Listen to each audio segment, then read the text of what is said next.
8h49. Há algum tempo, a Justiça do Trabalho e o Supremo Tribunal têm divergido em relação, por exemplo, às ações trabalhistas relacionadas ao que chamamos hoje de pejotização. Pejotização, gente, é quando a empresa contrata prestador de serviço como pessoa jurídica para não arcar com os encargos trabalhistas ligados à contratação de funcionários através do vínculo formal de emprego. Quem deve sair ganhando nessa briga, o empregador ou o empregado? De um lado, a Justiça do Trabalho, que diz que esses contratos são usados para mascarar a relação de emprego e por isso haveria fraude. Já o Supremo tem derrubado essas decisões sob a justificativa de que a terceirização das atividades fins das empresas foi reconhecida pela Corte em 2018. O ministro Gilmar Mendes, ontem, suspendeu a tramitação no país de todos os processos que discutem a legalidade da chamada pejotização, até que seja decidida uma medida que valha para todos os processos vigentes. Vamos entender melhor essa coisa, não é? Com esse nome, pejotização, que é as PJs, não é? Uhum. Nós estamos em linha com a advogada especialista em Direito do Trabalho, Raquel Melo. Raquel, advogada, muito bom dia. Bom dia, Nonato. Muito obrigada aqui pela oportunidade para falar desse tema tão importante com a sua audiência.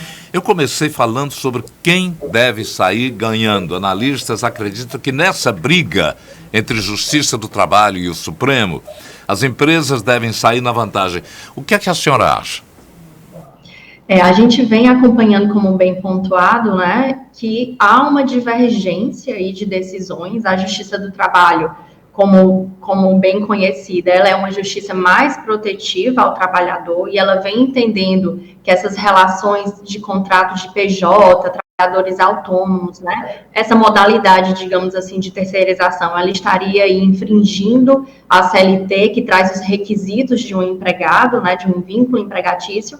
Já em contrapartida, o Supremo Tribunal Federal, já há algum tempo, ele vem tentando justamente trazer que essas modalidades, elas são válidas, né? E a gente tem sofrido bastante com essa insegurança jurídica, em razão justamente da Justiça do Trabalho não estar, de certa forma, acatando o entendimento majoritário do Supremo. O Supremo aí acabou, por conta disso, recebendo grande quantidade de demandas, né, em virtude dessa contradição entre os dois tribunais, e agora, por fim, ele resolveu, por bem, né, resolveu marcar aí um julgamento, um tema, que é o 3.089, para, de fato, estabelecer um padrão, né, uma decisão definitiva que possa realmente pôr fim, né, essa insegurança jurídica que vem sofrendo.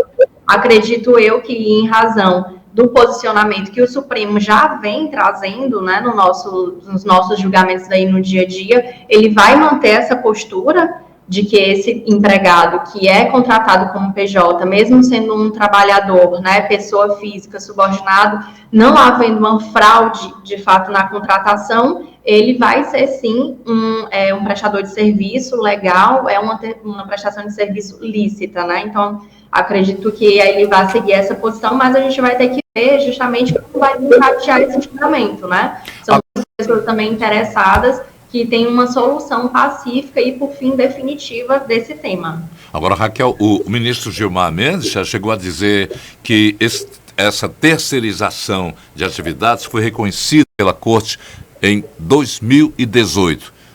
Você acredita que isso possa pesar mais para o Supremo vencer a causa? Sim, acredito. Realmente, desde dessas fases, né, não é de agora, não é uma posição nova do Supremo, é algo que ele vem pontuando e realmente as decisões todas são nesse enfoque, né, e é tanto que ele teve agora, o próprio Supremo, o órgão, recebeu uma quantidade enorme, né, de recursos, de reclamações constitucionais com esse mesmo tema. E em todos eles estavam, né, julgando e mantendo justamente a licitude da terceirização e das outras modalidades civis e comerciais de contratação de pessoas jurídicas ou prestadores de serviços autônomos. Então, a tendência, né, é que a gente vem observando é que ele vai manter essa postura que ao longo, né, desse percurso ele vem definindo dessa forma. Mas eu acredito, advogada, Você falou sobre a questão da insegurança jurídica, né? Então está acontecendo alguma questão aí da regulamentação que tá deixando uma brecha para essas ações, né? O ministro Gilmar falou que está acontecendo uma enxurrada de ações trabalhistas. Então tem algum problema aí na regulamentação, talvez entrar também na jogada, entre aspas, aí, a própria Poder Legislativo em relação a essa questão também. Não seria também entrar nessa discussão? Sim, claro que o que acontece hoje é que a Justiça do Trabalho, ela vem seguindo o que a CLT prevê como requisito do vínculo empregatício, né? Ela traz lá a abordagem de 5 requisitos: não eventualidade, subordinação, onerosidade, pessoalidade. Então, ela vem seguindo essa postura que, independentemente de ser um contrato entre duas pessoas jurídicas, né, ou entre um autônomo e uma pessoa jurídica e ali uma relação comercial, se houver, né, a presença desses requisitos, automaticamente fica afastado o contrato, a modalidade que foi feita da contratação, e é feita aí um reconhecimento desse vínculo, ou seja, aquela pessoa ali se torna empregado com direitos trabalhistas, com os encargos trabalhistas. E, claro, isso é uma interpretação que a Justiça faz justamente por constar essas informações do requisito do vínculo, né, na CLT. Por outro lado, né, essa interpretação tem sido, de certa forma, modificada pelo Supremo, né? E sim, muito pela ausência, claro, de uma delimitação, se é possível ou não uma contratação de uma pessoa, né, diretamente por um contrato de PJ, por uma contratação comercial, se assim afastaria de prontos requisitos.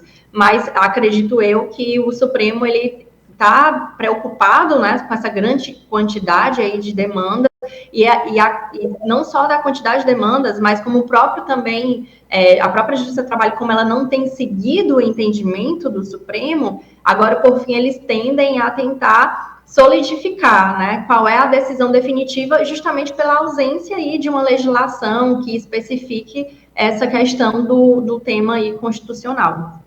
Agora, só para a gente encerrar, o temor, quando a gente lê notícias assim, é que o trabalhador, né, enfim, o PJ, sinta-se acuado em acionar a justiça em momentos, em situações de abuso, né?